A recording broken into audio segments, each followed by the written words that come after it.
Hey guys, this is Ira Coleman, the founder and president of Fluent Hustle. We're here on set at Capital One Café in Austin, Texas on 6th and Congress. We are continuing our Financial Confidence and Money series, and today we have Matthew Hemsley, Capital One Café's Philanthropy and Grant Officer, and the money coach we have is Amanda Dewoody. And we're going to be taking the opportunity to speak with our guest, Adrianna Cantu, who's going to explain what her business is about, Revealix, and what she's looking to do to make a change in the health industry. This is the first time we're here in Austin, Texas. This is a phenomenal opportunity. Matthew and I should say, Hemsley and I had spoke a couple weeks ago, and he's super excited to really share about what the Capital One Café is doing here in this marketplace. And then Amanda's going to be going a little bit more in detail about money coaching and what it really means to entrepreneurs overall. Fluent Hustle believes in empowering entrepreneurs via a community of trust, sharing, learning, and growth to ensure entrepreneurial success and personal fulfillment is achieved. And Capital One Café believes in empowering people to feel confident about their relationship with money by leveraging resources to solve their money problems and help them reach their financial goals. Both Fluent Hustle and Capital One Café are focused on helping people develop important life skills. Fluent Hustle wants to help entrepreneurs build their business, their network, and their world. And Capital One Café wants to help people take control of their personal finances and achieve their financial goals. Moving forward, with Hemsley, as we like to give him a call, formerly known within the team of his, you have joined the Capital One Community Affairs team back in 2016, so just a couple years ago, and managing philanthropy for Texas. What does that mean? Good question. What does that mean? Actually, I have a long history in the nonprofit sphere, and I came over to the Capital One side because of how they manage their philanthropy. And our viewpoint with our community partners is that they are true partners. It is not transactional in any way. It is more of we meet our partners where they're at, and our portfolios, market by market, vary greatly to meet the needs of the cities and communities that we're based in. And you have over 200 community partners across 11 different markets, including many that are here in Austin. And prior to Capital One, you had worked in the nonprofit sector as a consultant and fundraiser, in higher education, government, and arts.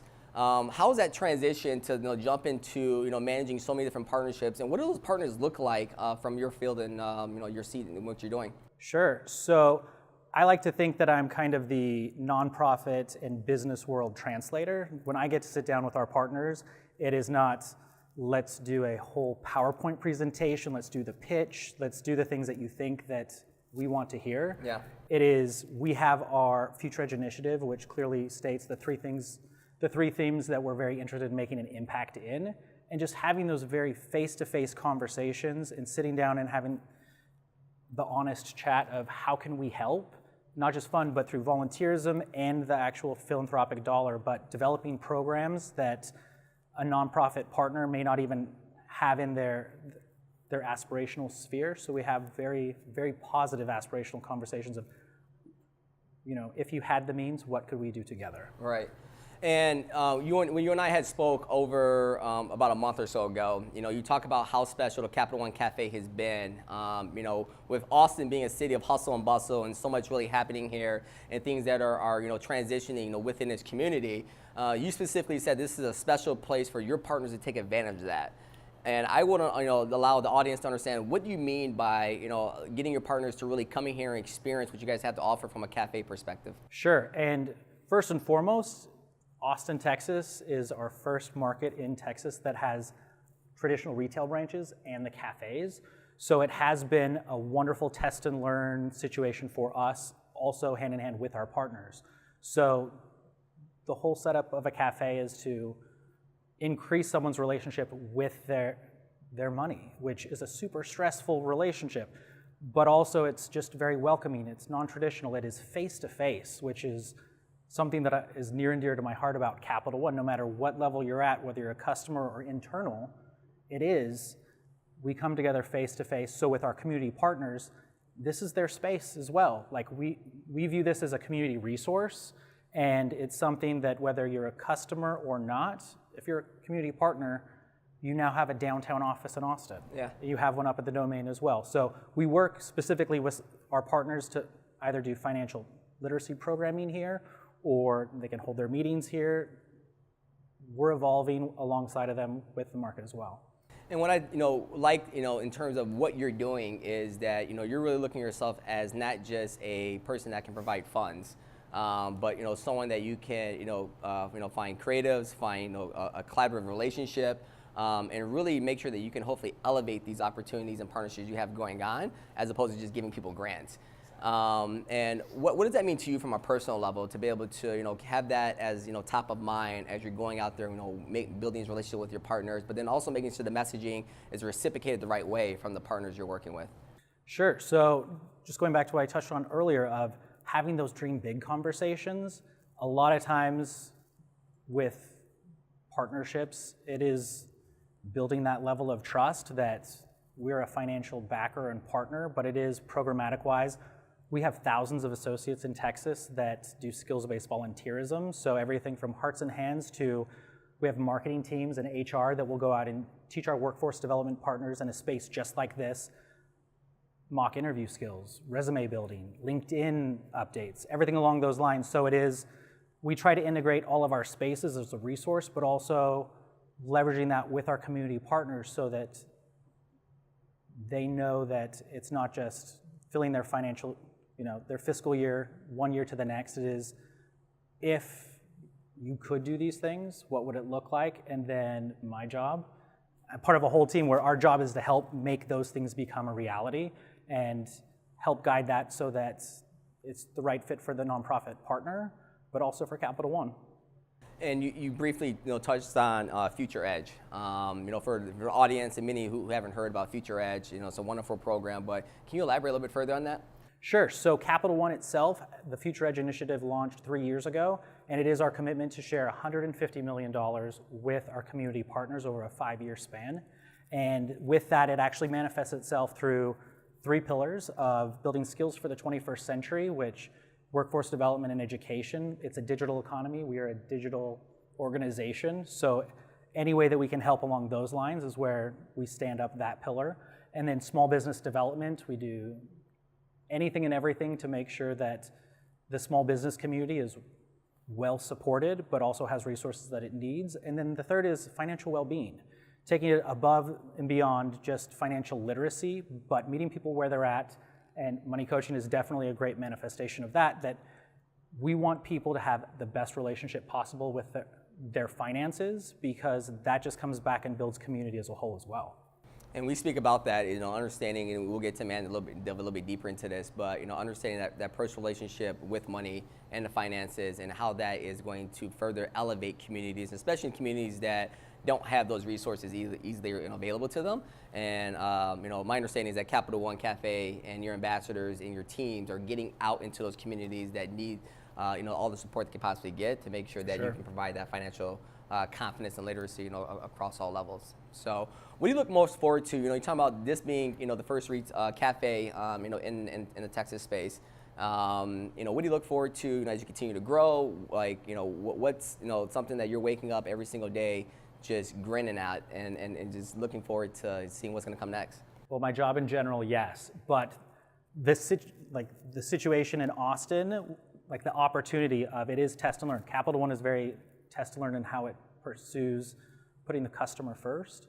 So how Austin leads the model within Texas, which the programming and the ambassadors and everything that's set up within the cafes themselves is the best foundation launching pad of, it's as genuine and as open and as friendly as it can be. So for me, it's working with our very creative Austin partners to help us through that evolution process, to find out what can be done and then also refine it so that as we build that out across the state of Texas, that this gets to be a great model and a great place to jump off from. And are you guys proactively reaching out to your partners, or your partners reaching out to you? Like, how does that relationship initiate? Both, actually. So we're very much on the forefront of making sure that as the cafes were coming online, that our partners are aware of it. Even how we leverage cafes for South by Southwest, which Capital One will be using this space right here during the South by Southwest for 2019. And with some of our other partners, it's conceptually of, well, how would I use it? Why would I use it? And anything from, even from their fundraising side, if they need to come downtown and have meetings and it's a neutral place to have a meeting. They've come in, they've used it, but then also talking through the different ways and different aspects and the assets and capacities of each cafe of why wouldn't you use the space? Right. It is an extension for them that they have alternate locations for meetings, but also job training and everything else. And go ahead. Oh, we've had SCORE do workshops at the domain location to help small business owners. Dress for Success workshops. For sure. Yeah. They've come out and done them. Some of those organizations have also used the meeting rooms. So we have a lot of folks coming out and delivering their content here, and then we'll deliver part of it with them. Yeah. And this space is a very unique room. I mean, it's it's 2 walls of glass. You got the micro tile right behind us, and it's a pretty good meeting area that can definitely provide that first impression for some of your partners that are looking to have those meetings in a centralized location, like you said. So, Amanda, we talk about money coaching, and I'm a big fan of the money coaching program personally. As a partner, with Capital One Cafe, and just be able to see some of our audience and the guests that have come here to be able to take advantage of the resources that are able to happen. And you have a background in working with the money coaching, since it launched here in Austin. And you worked with hundreds of clients and helping them, fight those limited beliefs that they might be going through, making sure that their money-making decisions are within line with their values. How important is it to you to make sure that your clients are able to recognize the importance of having that relationship with money, and this way it can be a driving factor for one less thing for them to worry about? Very important. That's my job. And it's a wonderful job to have. So what the money coaching program is doing is basically at its core is a complimentary service to help take the stress out of money and take the stress out of finances. And we do that in a really nice way. So you get to come into one of our cafes, enjoy a nice coffee, meet with me. We'll do a deep dive into your goals. And throughout the money coaching program, we'll refine your goals, refine your values, and look at sort of what are the roadblocks that are getting in the way, and then help you create a plan to get where you want to go. And you have a background as a life coach, self-employment, startup experiences. And with Fluent Hustle, we really kind of focus around the entrepreneurial journey and what it takes to get into business. And you can really speak from that, that relationship and making sure that your clients, you can sit on the same side of the table with your clients and, going through those. Without getting into many details, but when someone approaches you, say, hey, I want to open up a business, in the next year or 2 or 5 years down the road, or that's one of their aspirations. What's that journey that you're, or even if they want to go on and take a vacation, right? And whatever it might be, what's that journey that they'll go through with the money coaching sessions and working with you? Yeah, the first most important thing is to get the vision, especially with the business example. People want to start a business, but they're not sure exactly what they want. So we have to create a vision, and it's not just a vision of what you want the business to be, but what do you want your life to be too? Because those two things are really important. How you want your life to be, it will dramatically impact the business that you build. And so we'll spend a lot of time around vision and goals, and maybe what their values are, and how they want their values to show up in their business. Once we have clarity around that, then we'll sort of see where some of the holes are. Like maybe there is a belief that's going on. So for example, some people might think, oh, I want to own a business, but I can only make so much money. And so that belief impacts their actions. So if we find something like that, we might work on that. Like, what would be another way to think that might help you act a little differently and lead to success? And then once we have a really clear idea of what the plan is, then we start mapping out the steps to get there. I'm not telling anyone what to do. It's really one way to describe coaching is a facilitated monologue. And that's important, right? Like, I spoke about this in previous shows, is that, we're all intelligent in our best capacity. And when it's our idea, we take ownership of that idea.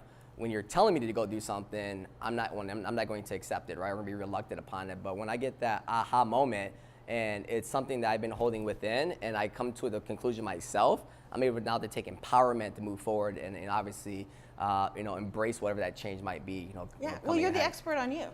And so as a coach, I can't tell you how to live your life, but I can be a professional question asker to help you dig in and really find that piece of you that wants to come out, a professional mirror to help you see yourself more clearly, and a kick in the butt to help you get there faster, which is really important for coaching. Right? Yeah, exactly. And what kind of questions do you ask?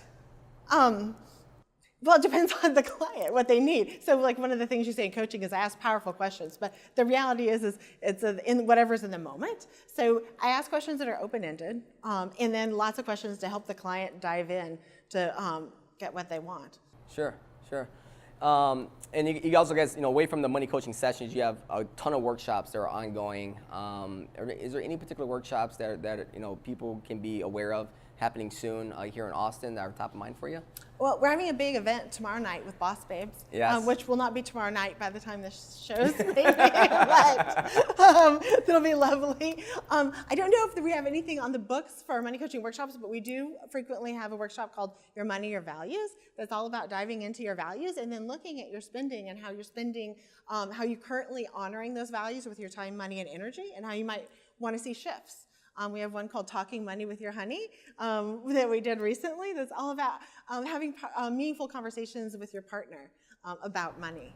That was one of my favorite ones. And I was just a fly on the wall. It was one of my first workshop experiences back in the Denver Café. And it was pretty entertaining to bring couples and significant others in a room together and make it a game and really have some transparency and authenticity around the conversations. And they were going back and forth, talking about what is your significant other's habits or values and relationships, and see if they can get it right or wrong. Was pretty interesting to see that come about, which it's a fun way to have a daunting conversation in some relationships. Yeah, we try to make everything light and fun and to take the intangible part of money, because especially now that we don't use cash very much, and then make it tangible. So we do have fun exercises, and you'll have a pen in hand, and we'll just try to sort of bring it to from the abstract into the physical world and add a glimmer of fun. So you make a valid point about not having money in hand, and this has become a very technology-driven industry, very transactional. Maybe you can speak to this, Hemsley, about what are your partners facing as that banking scenario and situation personally is happening, and how are your clients taking on those challenges as well, because things are happening so quick before they manifest into a bigger problem, whereas 10, 15 years ago it wasn't happening that quick.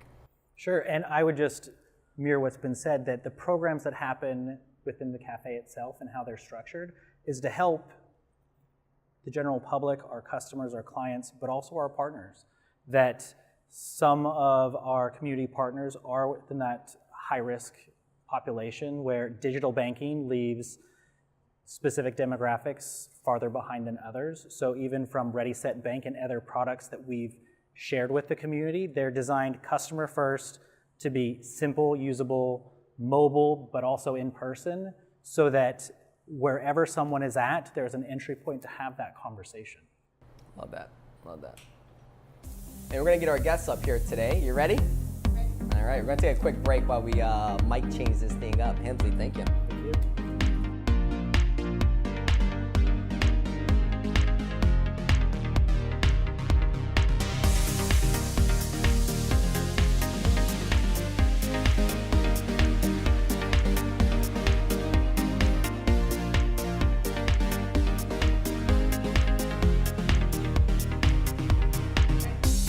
All right, so we have our guest up here, Adrianna Cantu, co-founder and CEO of Revealix, which is a digital health company developing imaging software to revolutionize how diabetic limb complications are monitored and prevented.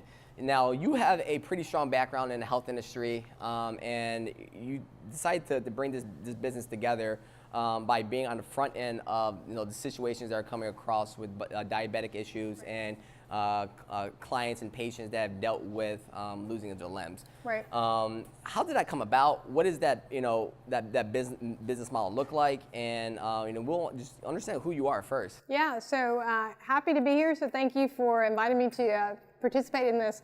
My background is clinical, so I'm co-founder and CEO for a digital health company, Revealix. And as on the clinical side, I'm actually trained as a physical therapist. And so I could still, license to practice in Texas, but I would say let's focus on the second part. I'm board certified as a wound care specialist. So that has really been my area of expertise. So I've been a clinician on the front line, focusing on wounds that don't heal. So I've seen patients come in with these types of complications that we're looking for. And then most of my career has actually been as an executive in the industry. So I was an early member of a small company that grew very rapidly over 10 years. My role grew. I was in executive management, 200 plus clinicians in the field, 100 plus revenue. And so that was really, even from an executive experience, the industry is really what I know in wound care. So recognizing that there's still plenty of room to innovate is what led me to this company. How did you feel going from a top executive to now saying you're going to start your own business? And what was that transition like? And how did you feel when you made that decision? Well, that's a great question because it's quite a leap of faith. So I was there for 10 years and I love that company. Some of my best friends are still there. And but you get to this place where you realize, okay, I had done what I had done some really great things there, and but I realized there's really more to be done. And I was a privately owned company. I reported to the father and the son, and they were okay with the way things were. So I was like, okay, this is now my chance. And so when I left, I figured I would continue to automate some of the skin assessments, but that meant leaving a very comfortable salary, leaving my status, leaving my friends. And being there for 10 years, it was really the world that I knew. And so I didn't even have a LinkedIn page because I never thought I would leave the company. I love that.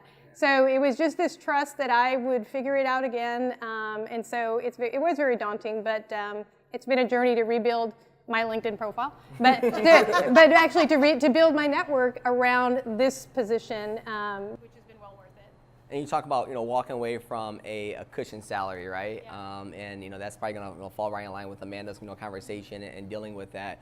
What fears were you going through when you decided to step away from that and you took that leap of faith?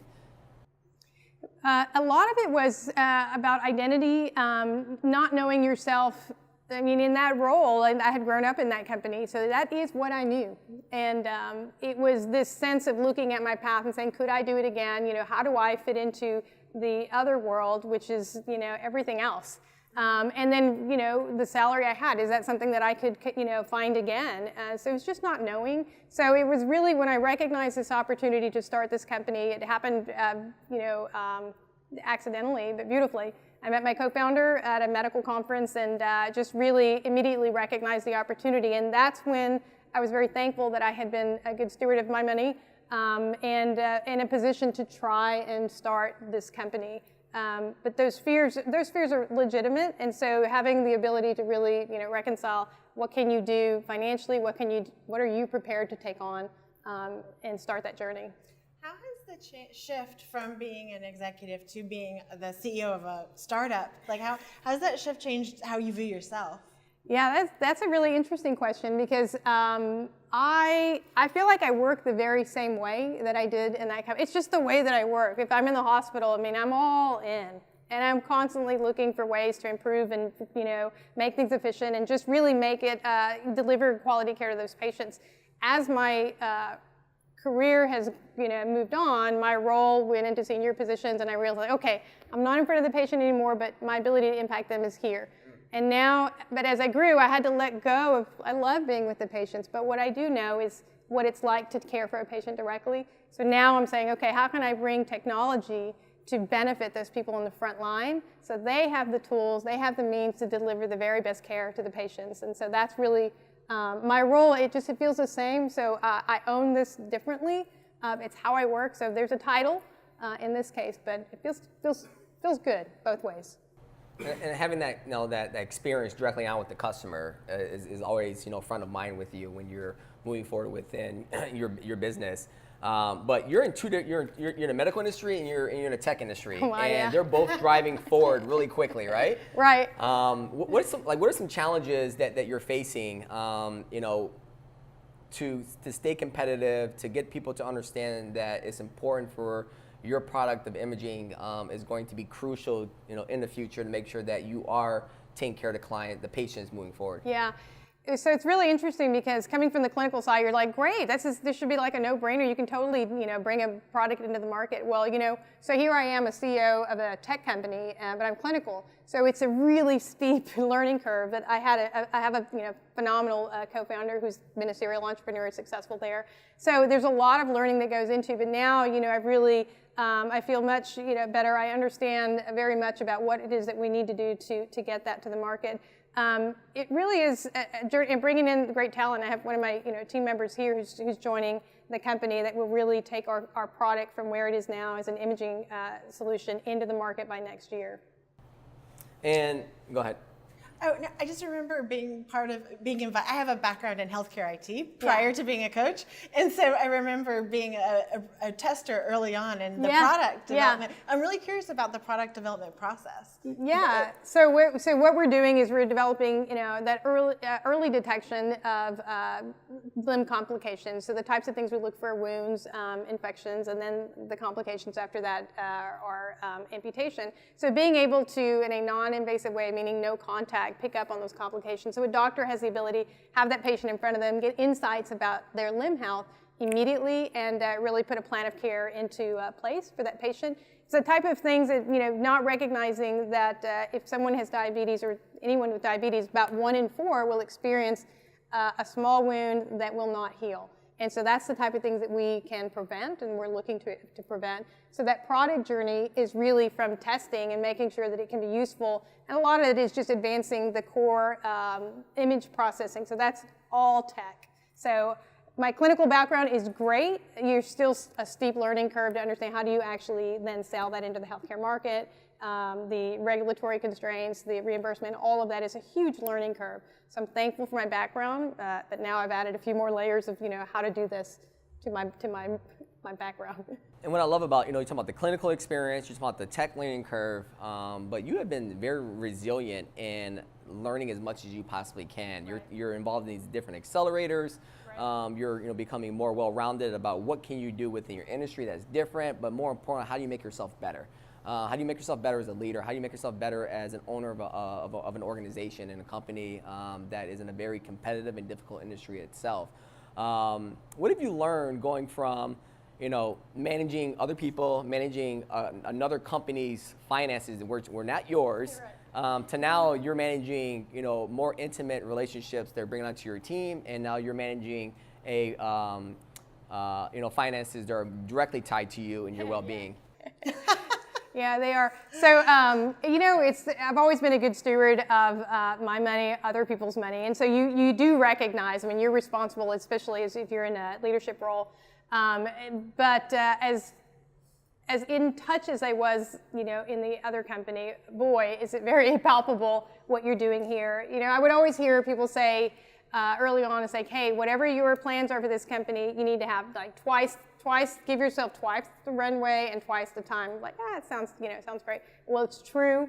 So that's really where you recognize you can sort of see that plan that you've set out start to get really tight, and you've got to find your opportunities.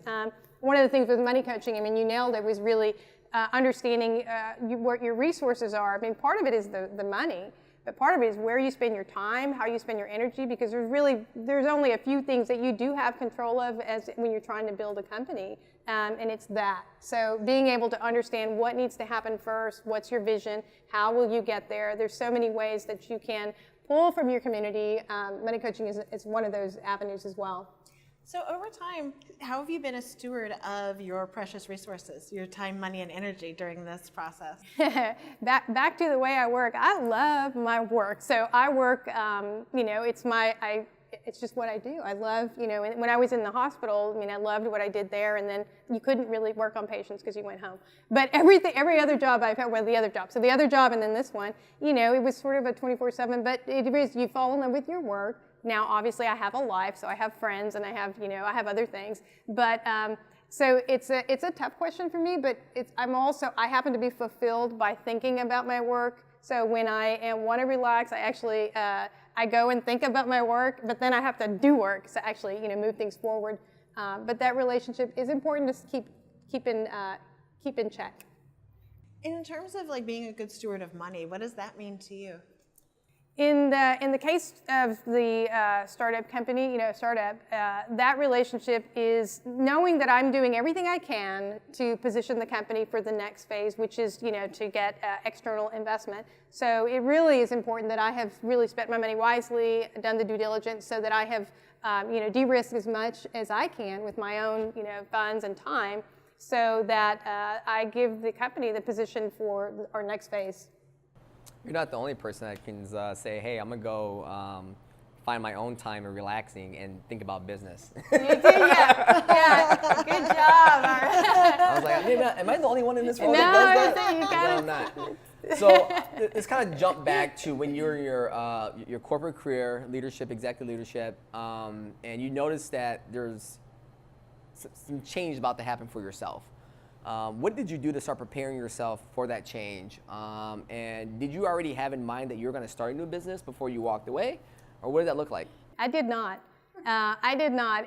One of the last emails I sent out, again, I had a great team all throughout the country, and I said, I forget what the line is from, but I said, I may not know where I'm going, but I definitely know I'm on my way. So it was sort of that trust that this was the right thing for me, and I would figure it out. So when I left, I thought, well, I'd been there for 10 years, so I said, okay, I'm going to give myself 30 days in Hawaii to surf, or what else could I do? So it's like figure out. It's like I had to figure out a way to figure out how do I reapply myself to the industry and what have I learned. So no, I didn't go surf. What I did do is go to the TED Med conference. So that just shows you how much of a geek I am on the medicine side. That was where innovation happens, and it's where I met my co-founders. It was a very fortuitous, choice. But the second thing is I actually sought executive coaching for myself. So very similar, to the money coaching, is just this ability to have an outside third party, assistant to let you reevaluate where are you, what's important, how will you reposition yourself for the next goals that you have. So it really was an integral part of me starting over, and a huge part of my confidence in being able to feel like, okay, I can do this. You left 30 days. You gave yourself 30 days. I gave myself, I wanted to be in Hawaii for 30 days. So be in Hawaii for 30, I got you, okay. Yeah.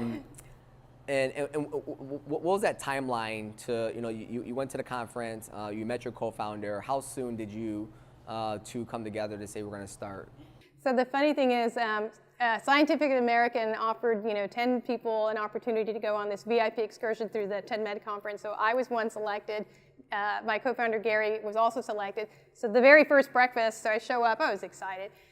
He's sitting to my left as you are. It's like, hey, how are you doing? Gary, you're there. I should shake your hand then. Yeah, that was it. That was right. So, but right then and there, he comes from the tech side, and I was, here I am in the wound care. He's like, hey, is temperature important in your world? I was like, yeah, it's like one of the most important things we look for. And with his background in mind, it was just beautiful opportunity. Right then and there, we started to talk about what is Revealix. I have notes from that conference that was us architecting the model. He left his role at the end of that year. He was CEO of another company, and we formed Revealix.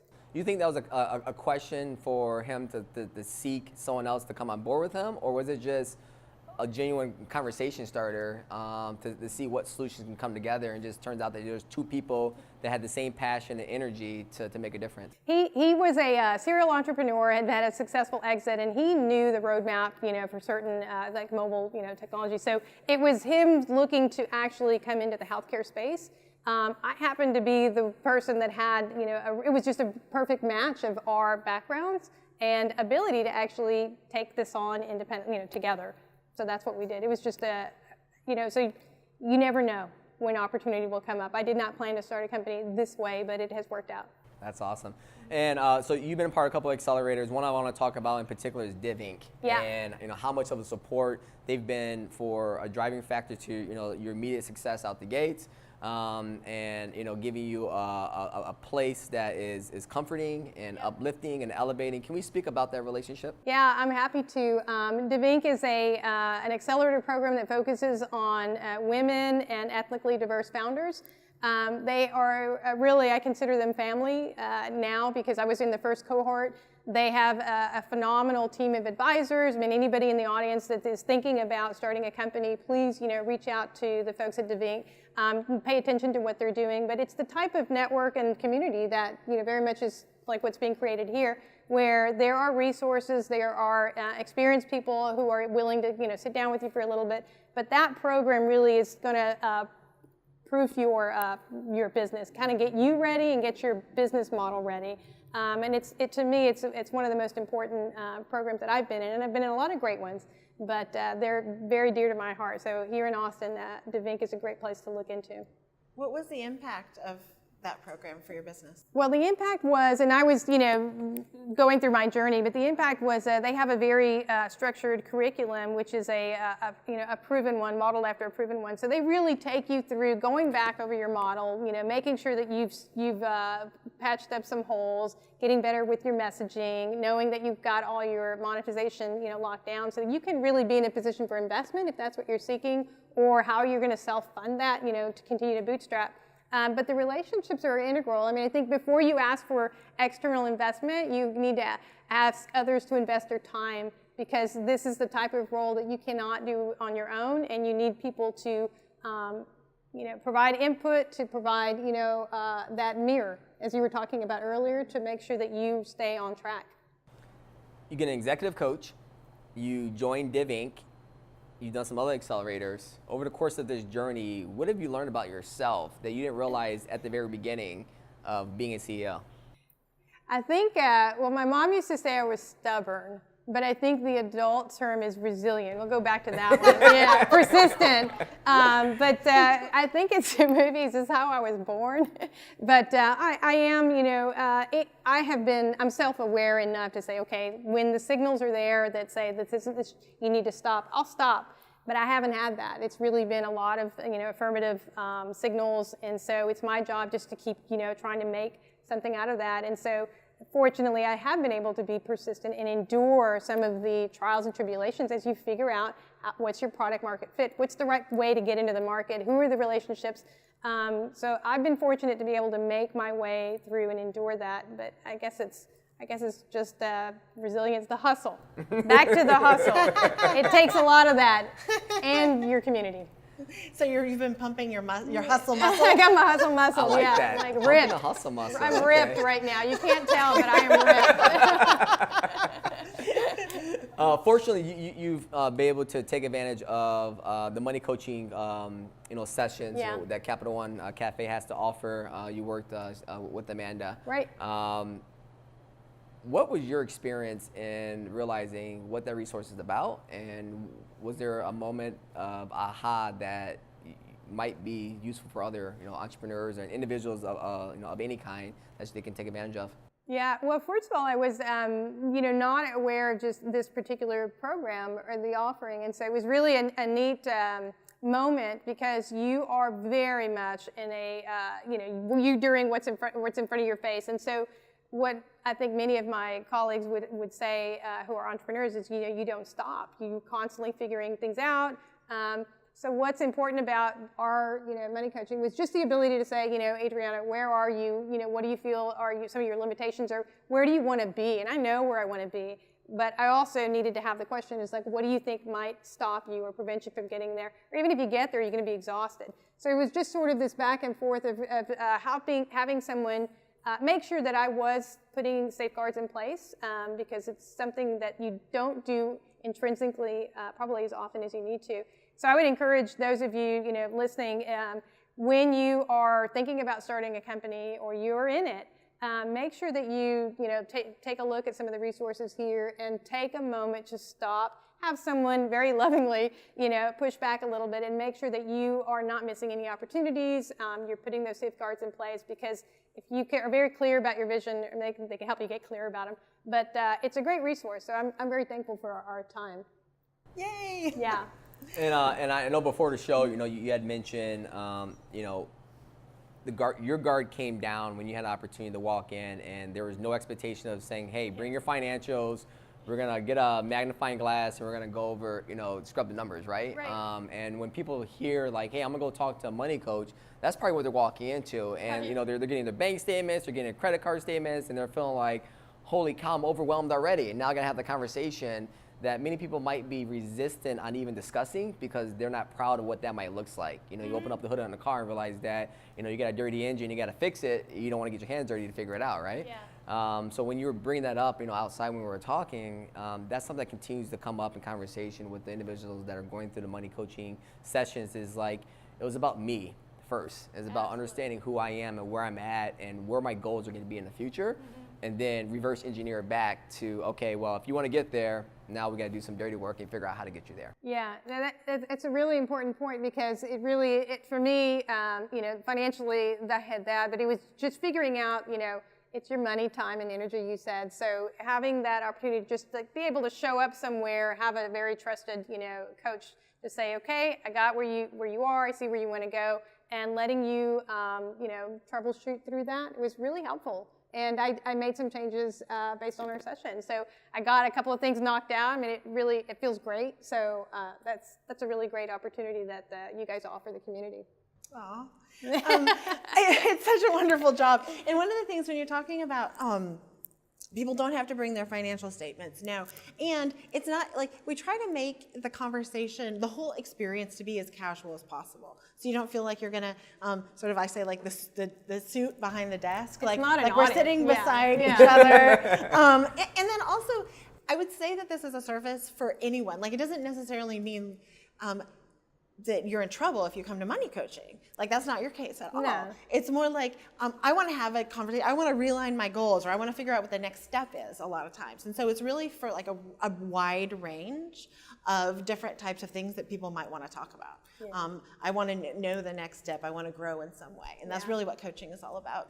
You asked a question about how do you find that balance between time and energy. And when people are spending their money in places they're losing energy, it drains them, and then they have regret, and then they're saying, why did I do that? And now you have more distractions on your plate than necessary. So understanding where you're spending your money at personally, and as an entrepreneur starting a business, you want to take that money and invest it back into the right places. And if you're putting your money and your time and energy somewhere else where it doesn't belong, then you're always going to be like, dang, why did I do that? Absolutely. Or you could be putting your time towards something that would be actually easier to put some money towards. And then you can put your energy towards something that creates more revenue. Yeah. There's lots of different ways to fudge That's it. a huge, that's a common cycle. So back to the entrepreneurs, who are thinking about it, that's really one of the most common things is you end up doing all of it because you're the one who knows it. When in reality, there's like a 10% or 15% that is better for someone else who's so good at that to support you and let you fly the other direction. So that's kind of where we ended up recognizing, I'm not so great with, I'm great with a lot of things, because there may be investors out there listening. But I also know, where to get support to really keep me as efficient as I can be. So I call that the thrive zone. How do you stay, as an entrepreneur, how do you stay in your thrive zone? How do you continue to push forward and do what you do best 90% of the time? Yeah. And then what you don't like doing, and it's a waste of energy, and it's not necessarily a waste of time, but it's a waste of energy. And you can go give that to someone who really loves doing that. And they do. And they do it way better, and they do it quicker. Yeah. And you got to pay them. It's awesome. But you got to pay them. But if you can stay in your thrive zone and go make revenue elsewhere, absolutely. You feel more more accomplished, and you keep on pushing ahead on a regular basis. Yeah, no, and that's a great, and that alone is a great project. I'd say anybody with that in mind, show up and get that done. You don't have to show up with anything; just show up and start letting them talk to you about that. It can take something that feels like a slog, like just really difficult, to being really, really fun in a relatively short amount of time. I agree. It can change an entrepreneur's life, really, truly. You said that the business didn't start the way you expected it to, because it's just kind of the way the journey happened. Right. Where do you see what's the next step? Where do you see yourself going in the future, as you continue to be part of more accelerators? You're taking a money coaching session. Here with Capital One Café. You're broadening your view of your goals, but you're also being very direct on where you want to go. What does that look like? Well, so the journey, takes time. In our case, being a healthcare company, you have to really figure out, skin is the largest organ in the body. So there were many conditions that we could have started with. So we've had conversations just with every potential, healthcare entity around that. So figuring out what is our point of entry, that has taken the first part of the journey. Once we locked in on that, it's been a very steady climb, and that's the position that I'm in now. I'm very thankful for, which is, we have really done a great job of putting all the due diligence in, de-risking it, so we are in a great position to be an attractive investment opportunity. So it'll be the first time that I seek external investment, and I feel, really pretty confident about what I've done to actually put the company in that position. So that is super exciting. That means that, with that investment, we can have our product in the market next year. Love it. Wow. Yeah. That's so exciting. It's very exciting. Yeah. You said you were a good steward of your money, before, getting into business. What did that look like? Like, was that just from your upbringing? Was that from a scenario and situation that you dealt with some pain around money? But what kind of gave you, the know-how to say, I got to take care of my financial situation personally for the big term picture? Well, one of the, I think, first things I experienced early on, there's probably two lessons I learned that were interconnected, which was, going to my undergraduate, I was paying for myself to go to school. So I would work at a telemarketing, which I think you all still know what that is. Anyway, great pay. I mean, I would. Is that the phone that goes? Yeah, no. It's telemarketing. Come on, you're not that. You come on. So we. Anyway, it was a call bank, but not the boiler room. It was nice like this. But anyway, I did well, made great money, but it just sucked the life out of me. And so the two things I learned was, don't work if your work sucks the life out of you. It's just not worth it, no matter what the money was. Back to the energy. Yeah, back to the energy. And so the money didn't mean anything. And today, truthfully, I'm not driven by money. And so that is probably why I'm a good steward. It's I'm not driven by money. I love, relationships. It's very simple for me. My work is my joy. When I think about being a good steward of the money, it's because there are other people that I want to support and fulfill the goal of bringing a company forward. I mean, that's really what drives me. Love it. That shows up in everything that you do, and the work that you do of helping people. Yeah. How you steward your money, again, to serve others. Yeah. This is a good example of how values really show up in all the parts of true. our life. Yeah, it's true. It's pretty consistent for me. Well, we appreciate you coming on and sharing your story. Thank you. I appreciate actually opening up and speaking about the money coaching experience that you had. That's very important for our audience to understand from your perspective. And Amanda, I appreciate you coming on discussing how important it is as a resource for people to take advantage of. And again, this is a resource whether you're a customer or not. You can come in here and take part of the sessions that are available through Capital One Cafe. Simply go on the website and register to get your appointment. You get 3 free sessions or complimentary sessions, sorry. Up to 3. So up to 3 complimentary sessions. And it's a great opportunity for, again, understanding, where's your time going, where's your energy going, where's your money going, and making sure that all those decisions are falling in line with your values. So we appreciate everyone coming in, taking the time to listen to Adriana's incredible story. We look forward to great success from you in the future. And guys, continue to stay in with Fluent Hustle. This is Capital One with Capital One Cafe here in Austin, Texas, and have a wonderful day.